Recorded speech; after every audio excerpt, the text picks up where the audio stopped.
50-এর পর আমাদের শরীর বদলায়, কিন্তু বদলায় না আমাদের খাবারের অভ্যাস।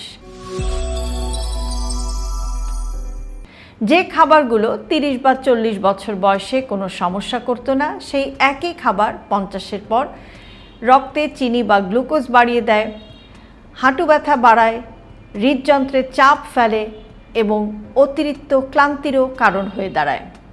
আজকের ভিডিওতে আমরা একটু সহজভাবে দেখার চেষ্টা করব যে 50-এর পর কোন খাবারগুলো ধীরে ধীরে আপনার শরীরের শক্তি কমিয়ে দেয় এবং কোন খাবারগুলো কমালে আপনি অনেক বেশি ভালো ফিল করতে পারবেন বা অনুভব করতে পারবেন। ভিডিওটি খুবই গুরুত্বপূর্ণ, সুতরাং দেরি না করে চলুন শুরু করি। অতিরিক্ত চিনি। 50-এর পর শরীর ধীরে চিনি ভাঙতে পারে, ফলে রক্তে গ্লুকোজ বা চিনি খুব দ্রুত জমে যায়, যে কারণে ওজন বেড়ে যায়, ডায়াবেটিসের ঝুঁকি বেড়ে যায়, জয়েন্টে ব্যথা বেড়ে যায়, এমনকি এনার্জিও কমে যেতে পারে। তাই মিষ্টি পানীয়, টেবিল সুগার, মিষ্টি দই এসব কমিয়ে দিন। বিকল্প স্টেভিয়া, ফলের স্বাভাবিক মিষ্টি, মধু, খেজুর কিংবা চিয়া পুডিং। সাদা ভাত এবং রিফাইন্ড কার্ব। সাদা ভাত বা রিফাইন্ড কার্ব 50-এর পর শরীরে খুব দ্রুত গ্লুকোজ বাড়ায়, কারণ এগুলোতে ফাইবার নেই বললেই চলে, যার ফলে ক্ষুধা বাড়ে, ওজন বাড়ে, এমনকি ক্লান্তিও আসে। বিকল্প ব্রাউন রাইস, ওটস, লাল আটার রুটি অথবা মিক্সড গ্রেইন রুটি। ডিপ ফ্রাইড খাবার বা ডুবো তেলে ভাজা খাবার। ডুবো তেলে ভাজা খাবার হৃদযন্ত্রের ওপরে বাড়তি চাপ ফেলে। অতিরিক্ত তেলে ভাজা খাবার কোলেস্টেরল বাড়ায়, শরীরে প্রদাহ বা ইনফ্লামেশন বাড়ায়, এমনকি ওজনও বাড়ায়। বিশেষ করে 50-এর পর এই খাবারগুলো শরীরে নানাবিধ সমস্যা তৈরি করে। বিকল্প এয়ার ফ্রায়ারে ভাজা খাবার, গ্রিলড অথবা বেকড খাবার। অতিরিক্ত লাল মাংস বা রেড মিট।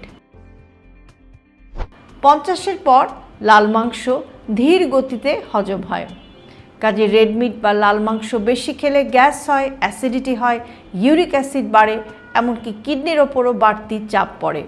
তাই সপ্তাহে 1-2 বার রেড মিট আপনি খেতে পারেন, এর মধ্যেই রেড মিটকে সীমিত রাখার চেষ্টা করুন।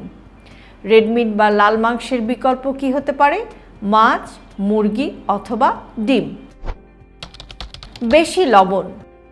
বয়স বাড়ার সঙ্গে সঙ্গে কিডনি আগের মতো আর সোডিয়ামকে ফিল্টার করতে পারে না বা ছাঁকতে পারে না, তাই বেশি লবণ খেলেই রক্তচাপ বেড়ে যায়, হৃদযন্ত্রের উপরে চাপ পড়ে, এমনকি পায়েও পানি চলে আসতে পারে।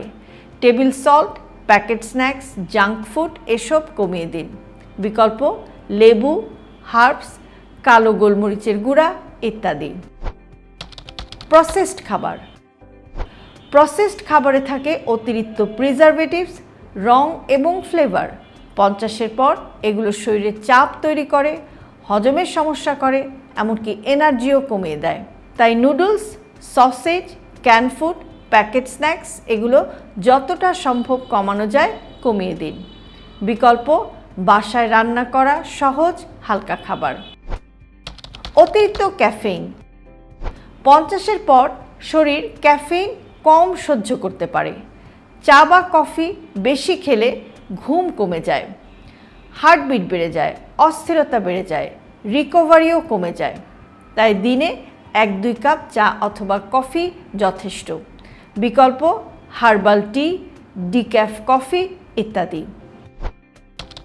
বেশি ঝাল এবং বেশি মশলাযুক্ত খাবার। 50-এর পর পেটের লাইনিং একটু সংবেদনশীল হয়ে যায়, তাই অতিরিক্ত ঝাল মশলাযুক্ত খাবার খেলে গ্যাস্ট্রিক, অ্যাসিডিটি, জ্বালাপোড়া এগুলো বাড়ে। তাই চেষ্টা করুন হালকা মশলা, আদা, রসুন এবং লেবুর স্বাদকে ব্যবহার করতে। 50-এর পর স্বাস্থ্য রক্ষা মানে পুরো জীবন পাল্টে ফেলা নয়, শুধুই ছোট ছোট পরিবর্তন। আজকে যেসব খাবারের কথা বললাম, এগুলো যদি আপনি একটু কমিয়ে দেন, তাহলে আপনি কিন্তু নিজেই টের পাবেন যে আপনার শরীর হালকা লাগছে, ভালো ঘুম হচ্ছে, হজম ভালো হচ্ছে, শরীরে প্রদাহ বা ইনফ্লামেশন কমে যাচ্ছে, বেশি এনার্জি পাচ্ছেন আর আপনার মুডও ভালো থাকছে। দিনের শেষে আমাদের বয়স নয়, আমাদের অভ্যাসই ঠিক করে আমরা কতটা তরুণ থাকব। নিজের যত্ন নিন, এটাই সবচাইতে বড় বিনিয়োগ। হেলদি লাইফস্টাইলকে জটিল ভাববেন না। আপনার দৈনন্দিন জীবনের ছোট ছোট অভ্যাসের পরিবর্তনই আপনাকে নিয়ে যেতে পারে একটি সুস্থ জীবনধারার দিকে। আর সেই কারণে আমরা সবসময় বলে থাকি হেলদি লাইফস্টাইল সিম্পলিফাইড। আজকের ভিডিওটি যদি আপনাদের কাছে ইউজফুল মনে হয় তাহলে অবশ্যই প্রিয়জনের সাথে শেয়ার করতে ভুলবেন না। আর এরকম আরও ভিডিও প্রতিদিন পেতে সাবস্ক্রাইব করুন আমাদের ইউটিউব চ্যানেল এবং ফলো করুন আমাদের Facebook page with doctor Shahnaz Chowdhury.